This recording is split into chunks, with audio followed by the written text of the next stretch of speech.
Hey guys, Ron from FunctionBuilt-Aquatics. This is a pair of Betta macrostoma that I just put together not even a couple minutes ago. So this male has been living inside the 40 breeder by himself for quite some time. I've tried to pair him off with a female that we had before, and she turned out to be a little bit of a problem.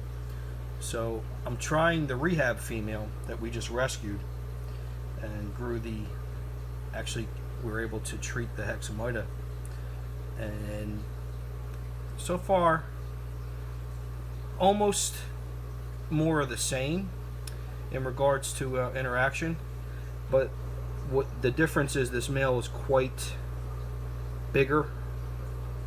He's a little bit bigger than he was when I put him with the first female, and he's bigger than this female.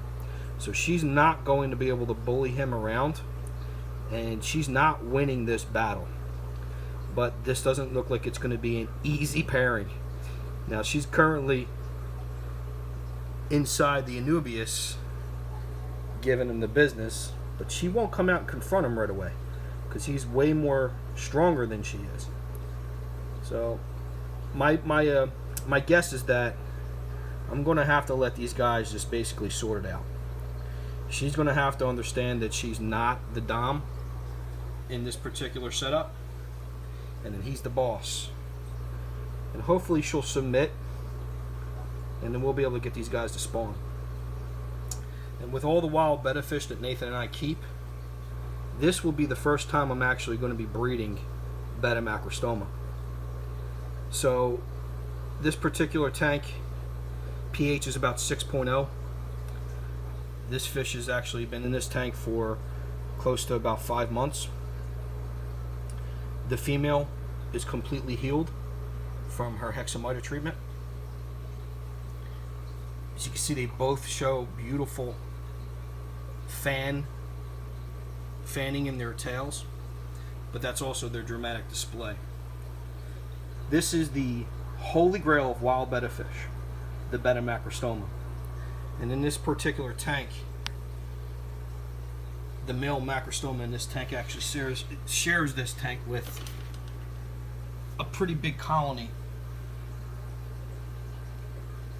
of coolie loaches, one of which you can actually see part of it inside that pot right there, another one in the back top corner.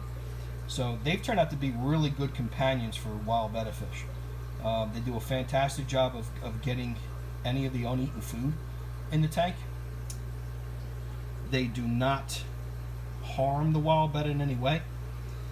This male mac actually tried to swallow one of the smaller coolie loaches and then found that real quickly how that's not a very good idea, as he received a basic spike from one of their cheeks directly in the top of his mouth. He spit the coolie loach out and spent a good portion of the next 10 minutes shaking his head trying to figure out basically where the pain was coming from. But he learned his lesson really quick and has left them alone. Those guys come out at night and do a really good job of cleaning up the whole tank.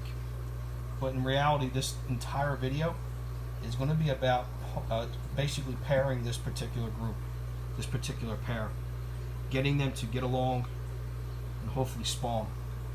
And how I'm going to do that is by leaving them alone. I'm going to let the female find her way in the tank. I'm going to allow the male to basically do his job of stalking her and following her, trying to show her that he's the dominant force in this particular setup. And then in time, like with most of my other betta fish, the females typically give in, and then we get some really nice fry out of the deal. I know it's not necessarily that easy with Betta Max, but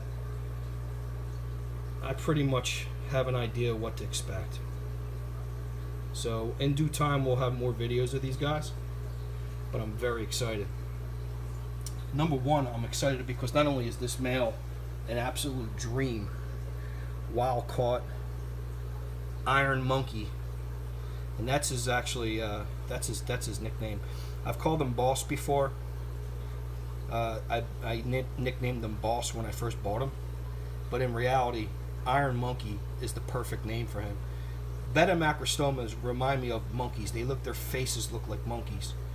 They have that frown, and what better name than Iron Monkey for my man?